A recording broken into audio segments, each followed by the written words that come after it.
Thanks, Natalie. Hi, good afternoon, everybody. Lovely to have you all with us this afternoon. My name I'll go to this bit first. A bit about me. My name's Martin Cumming. I'm the assistant head teacher and inclusion leader here at St. Paul's Nursery School in York. My contact details are there, and I'm going to be doing this afternoon a quick snapshot of musical interaction in the early years. Most of my work this afternoon is going to be looking at supporting children with SEND. It's part of that's kind of the main focus of our musical interaction this afternoon. But it's a way of supporting all children within your setting or within your class. One of the first things I'm going to do this afternoon is I'm going to ask you to, you don't often get asked this on training, but if you could get another mobile device, such as your phone or something like that, if you've been to one of my training afternoons before, I like to use Mentimeter just to get us talking a little bit about just get us talking a little bit about musical interaction and when we use music in the early years. Without further ado, I am going to share with you the Menti code. So, if you'd like to just scan that Menti code, or if you can't scan it, you haven't got a camera, you can go to menti.com and the join code is 27905588. And what I'm going to do is I'm going to click out and stop sharing this, and I'm going to go to the Menti page. If you've not had chance yet to scan the QR code, don't worry, it's going to be on the page when I've reshare again. So I'm going to stop sharing that. I'm then going to go into share mode, and I'm going to go into our Mentimeter. And here we go. So the question that I'm going to ask you this afternoon is, how does music make you feel? Now, I've had a little go myself this afternoon on this, and music is a go-to for me for feeling calm and feeling grounded. Okay. It helps me to relax. It helps me to feel safe and secure sometimes. It helps me to feel peaceful. And if I've had one of those really bad days, it also makes me just feel, yeah, just lifts my mood a little bit. Have a little go at putting in to the Menti if you can.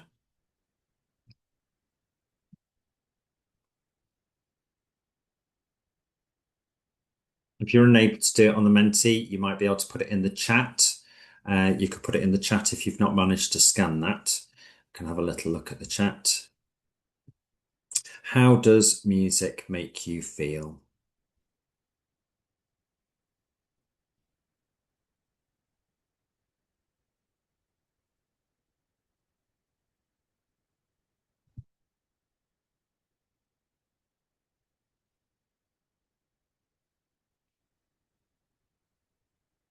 Somebody's responding to me at the moment. That's great. Thank you. I've got a second response coming up.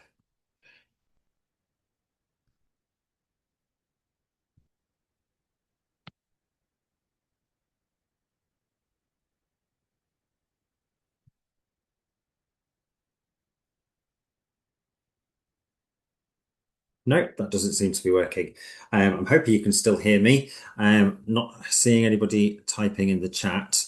My second question this afternoon was going to be, when do you use music in your day?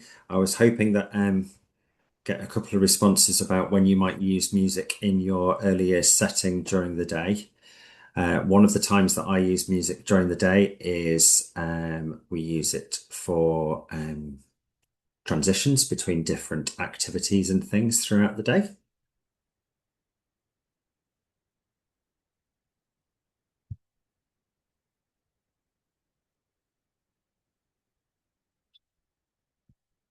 Background calming noise in provision time. That's fantastic. Thank you very much for responding there. Thank you. Yeah, sometimes a little bit of chill music on in the background can really help bring down if children are feeling anxious or there's like a little bit of noise going on. It can really help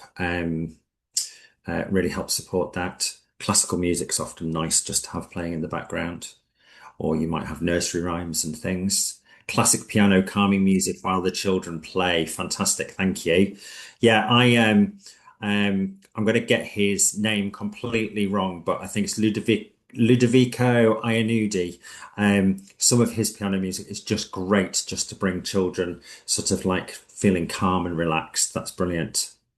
Super. It might be that some of you are having a little bit of trouble getting on there this afternoon, so I'll stop sharing and we'll go back to the presentation. But thank you very much for those people who were able to share there. Just going to go back to my PowerPoint. So this afternoon, the aim really is to think about what is musical interaction. It's a very quick, we've got 20 minutes left to have a little look at this. And when do we use it within our day or within our week? How do we incorporate this into our day? And what does a session look like? So you might be new to musical interaction. It might be something you've done for a long time and you just want some new ideas this afternoon. Hopefully I'm going to be able to help you with that. I've brought a few props. I promise I won't sing at you that much.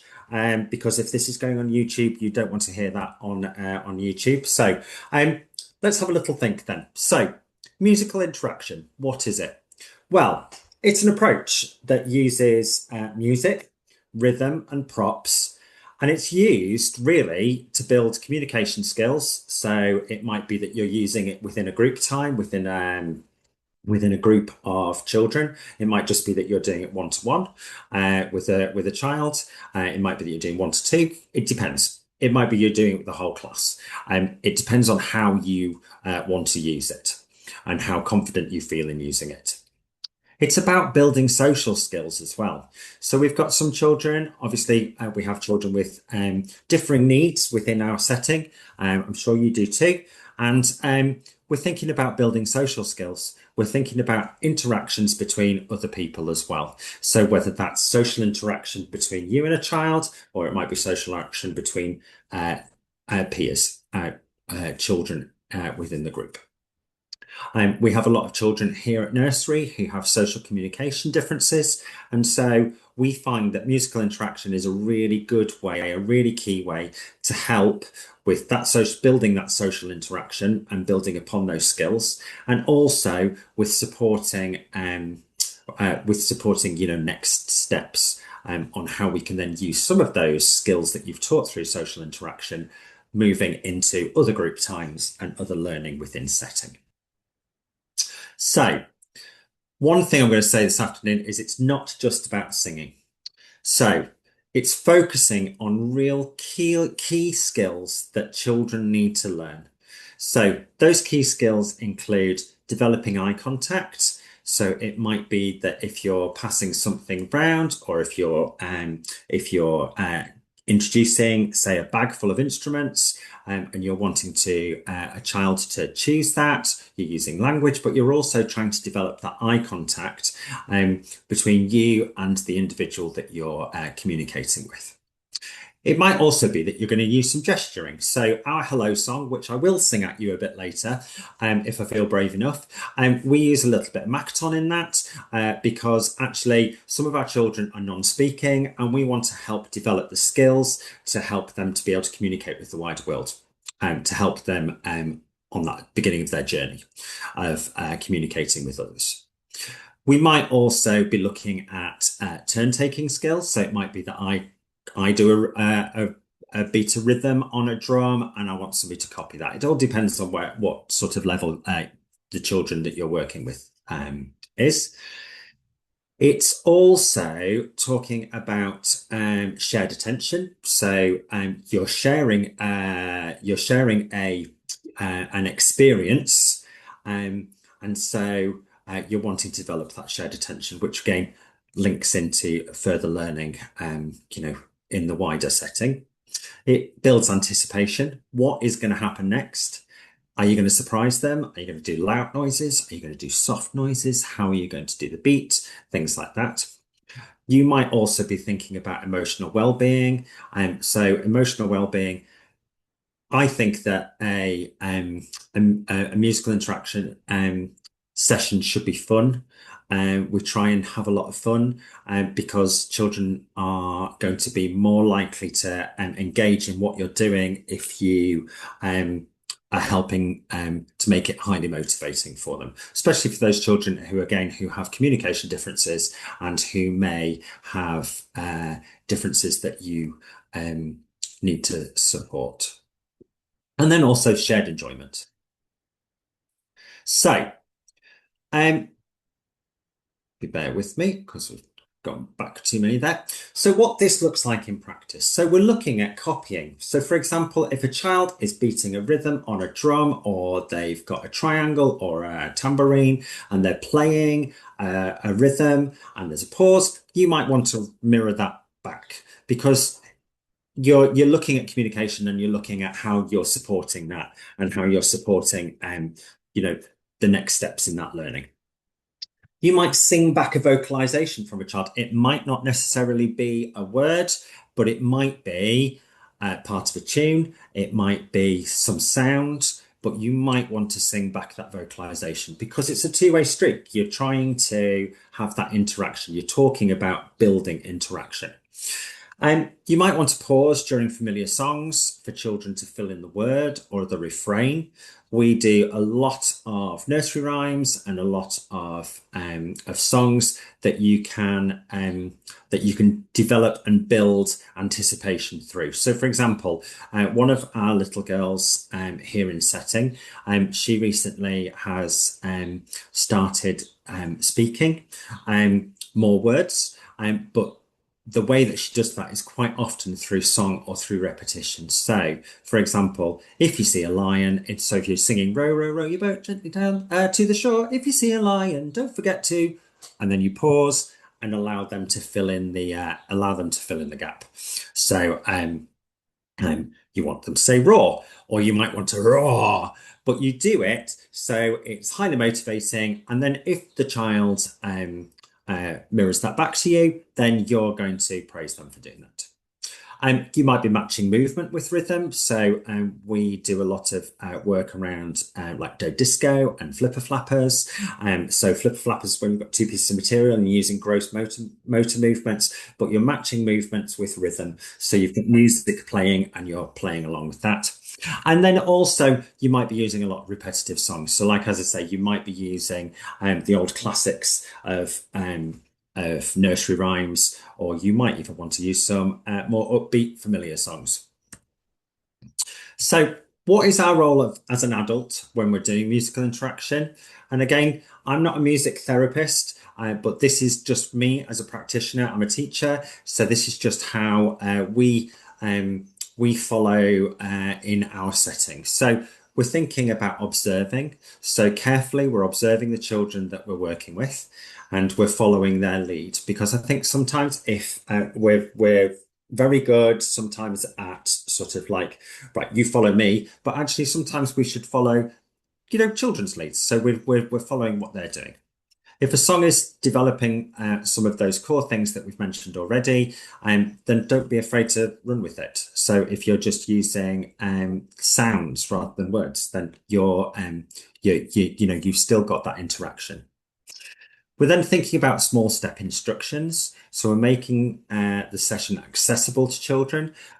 We use here at Nursery, we use a lot of our visuals on lanyards and things, but we're talking about thinking about using visuals to help maybe introduce a song. So you might want to, for example, Twinkle, do some nursery rhyme cards that you might want to use for a choice board, which I'll show you a little bit later on. You can also get nursery rhyme spoons. They're quite helpful as well. Allow pauses. Don't be afraid of the quiet. It's very hard when you're doing a chat like this afternoon, and you can't see anybody and you're hoping that everybody's still there and the camera's on. But don't be afraid when you're in the situation just to have that little bit of quiet, because actually that might be where you get some communication and some two-way communication between you and the children. So don't be afraid just to maybe at times just pause and see what happens as the next step. And we're responding to attempts to interact and participate. And we're thinking about adjustments, making adjustments. So celebrate attempts to communicate. Always celebrate attempts to communicate. You might want to mirror what they've said back, or sounds that they're making back. Um, and encourage, if you've got other adult helpers as well within your session as well, encourage them if they've got a child sitting next to them or sitting in front of them, encourage them to mirror back what they've done. That might be through, if they've clapped along, you might want to mirror back the clap and things. Again, one of our little girls here in the ERP at Nursery, she often comes across to you and gets your hands and makes you clap, and then she'll want to repeat back. So that's a type of musical interaction there. So when to use musical interaction? Use it throughout your day. Welcome songs, for example, help to mark transitions or the start and end of a session or an activity. Really good for transitional support and transactional support. Consistency is key. So if you're using it as an invitation to learn, for example, we use the hello song, and all of our group times start with the hello song, and all of our group times end with the goodbye song. Because if we do that, children know there's demarcation between when we're starting our session and when we're ending our session, and they know when to be ready for learning and when learning is over and they're going to go off and either to the areas of provision, or they might be going off for their snack or lunch, etc. And something that is short and snappy, but also really interactive for the children to follow along with. Um, so, for example, our hello song goes, hello everyone, glad that you are here. Hello everyone, glad that you are here. And then we go, I'm glad that you are here. And we repeat that. And then we go through naming all of the children's names and things. So the children always know that that is the beginning of our session. And then at the end, we do our goodbye song. And we do goodbye, goodbye, it's time to go. Goodbye, goodbye, it's time to go. And we do that. And then the children know that the end of the session.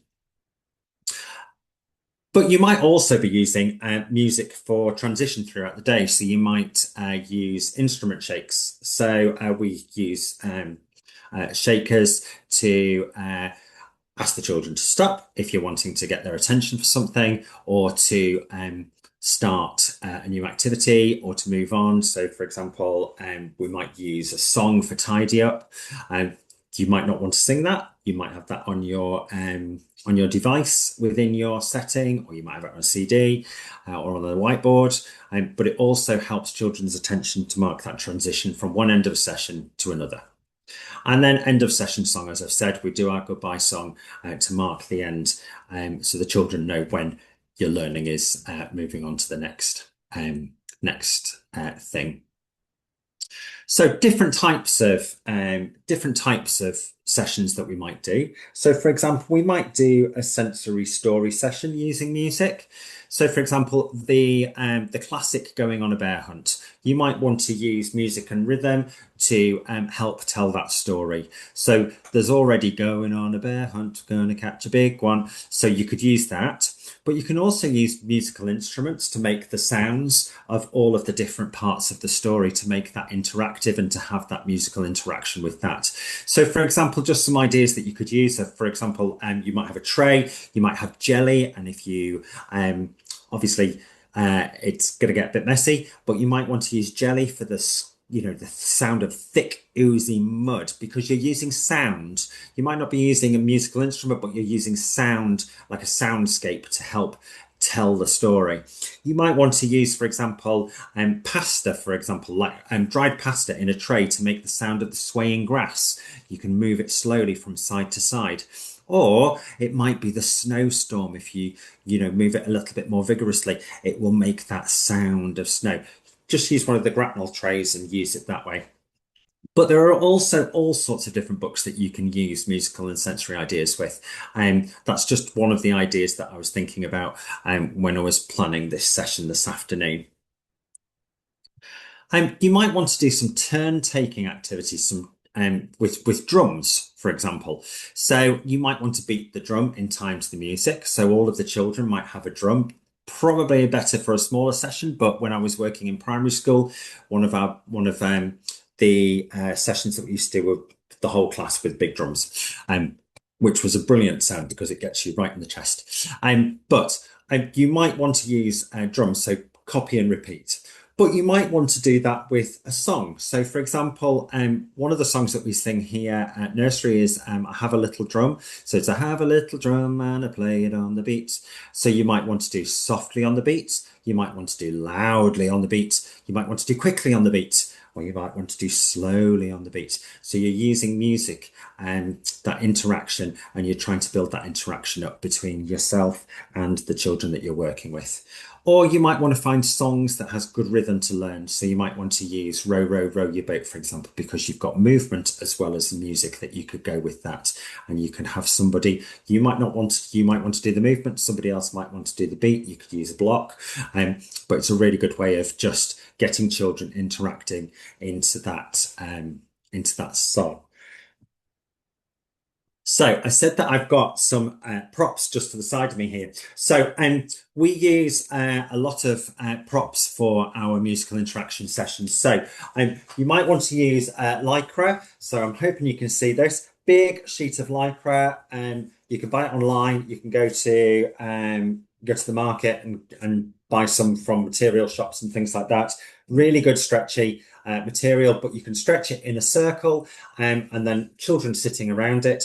But when you've put that out and you're all holding it really tight, you've got yourself a little trampoline, haven't you? So you might want to put some soft toys, feathers, balls, or something on there, and you can bounce it in time with the beat while you're singing. So you might want to do five little monkeys jumping on the bed, but you might be singing it, but you might have you could put five little monkeys on and you could be jumping it up and down, but you're singing, you've got that movement as well. So you're trying to infuse the children. Again, thinking back to that, you're trying to help them communicate and think about what you can do. You also want to help support focus and interaction. So you might want to use a foil blanket. We love using the foil blanket. If you spread out a foil blanket, one that you get in a first aid kit, and throw some water on there, and then if you shake it up and down, you can make it rain and you can make it sound like thunder, which is absolutely brilliant. Some children love this, some children don't because they don't like the wet. Other children are just absolutely adoring it because they're getting sprayed with water. And adults in your group might not feel the same way. So probably don't warn them. And then we sing song links to objects as well. We also have a wiggle, which is a big piece of elastic covered in material, which we put in a circle, and we use that to help support as well. So what does it look like? So a session that we use, so this is a typical session. I'm aware that I've only got about 4 minutes left, so I'm going to whiz through this, but I'm going to send all of these things out for you. So we use a visual, first of all, for transition. So we tell the children that we are going to do group time. So we use a transition symbol. We then go to a designated area for our group time. So we usually free from distractions, toys and things. We gather everybody together. So an adult is in the space while other people are gathering the children, because that helps to, manage the children and manage the expectations at the start of the group. We do the welcome song. You've already heard me sing that. I'm not promising that I'm going to create a CD with that or anything. We then do the activity. We then mark the end of the activity, and then we do our goodbye song at the end. So that's what a typical session would look like. But we do obviously want the children to have adaptations and progressions to that. So, for example, we might want to use name cards at the beginning. So we've done our hello song, and we might want children to identify themselves from name cards. We might want them to use photos, so identify pictures of themselves. You might want to use mirrors so the children can see themselves while you're saying hello to them. You might want to use, like I've got on the side here, you might want to use choices so the children get a choice of what they sing. The spoons are absolutely brilliant. Stick them in a bag, like here, like that. You can get these from the internet. Not too expensive. You get about 20 of them. So Humpty Dumpty, you might want to sing that song. So the children get a chance. Please ensure that every child gets a chance, because it's fairer that way, but we're also ensuring that every child feels like they're engaging. It might be that a child chooses not to, but that's absolutely fine. Just going to have a little pause for thought, though, just to think about that we're not forcing children to participate in the session. So we always have an open invite to join in. We encourage children to sit on the carpet or to sit on chairs, but it's an open participation. And if a child gets up and wanders off, that is absolutely fine. They may come back again. Okay. Don't feel that you failed. Think about the area that you're doing it in. Think about the resources that you're going to use and think about how you want to be seated because some of our children prefer to be sitting on seats rather than we've got little baby powangs. So they some of the children prefer to sit on that, some sit on beanbags, but it's about still being together.